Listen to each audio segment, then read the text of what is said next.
Magandang umaga po mga guys. Topic po natin ngayong umaga mga guys, no? Yung pagkakaiba po na nagtatrabaho na may kumpanya, no? Okay sa walang kumpanya mga guys, no? Alam niyo po mga guys, no? Mas masarap po ang mamasukan, no? Kung tayo po ay namamasukan na meron po tayong kumpanya, no? Kasi sa pag meron po tayong kumpanya, no? Namamasukan po tayo mga guys, no? Meron po tayong SS, meron po tayong Pag-ibig, meron po tayong PhilHealth, no? Bagamat kinakaltas man po ito sa atin, no? Pero meron po sirang kumpanya rito, no? Lalo na po sa SS, no? Times 2 po sila sa kinakaltas po sa atin, no? Kaya napakalaking bagay po yun, no? Para sa atin, no? At yun po ipapakinabangan po natin, no? Pagdating po ng tayo ay senior na, no? Magkakaroon po tayo ng pensyon, no? After 10 years po, pasok na po tayo dyan, no? At kung lalagpas po tayo ng 10 years dyan sa SS na yan, no?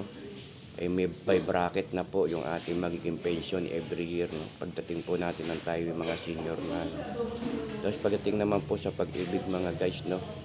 After po na maging 60 tayo, no?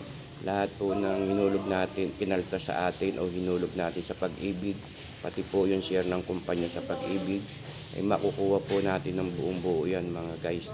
Kaya napakaganda po sa kumpanya, mamasukan, kaysa mamasukan po tayo na wala tayong kumpanya. Tapos sa PhilHealth po, no, habang tayo namamasukan, habang tayo kinakaltasan po ng PhilHealth, ay magagamit po natin yung pang emergency po sa atin at sa ating buong pamilya mga guys. Yan po ang pagkakaiba na tayo ay namamasukan na may kumpanya kaysa walang kumpanya, no? Bukod po doon, kapag tayo nasa kumpanya, no, may mga ilang benefits pa po tayong nakukuha dyan, no? Katulad po ng mga regular holiday, no? Yan po ay double pay sa kumpanya, no? At yun naman po special holiday, no? Yan po ay plus 30%, no? At yung pong araw po ng linggo, no, plus 30% din po yan basta tayo pumasok, no? Kaya po may mga benefits tayo nakukuha sa kumpanya. At ganoon din po sa overtime, no? Meron po tayong overtime pay, no?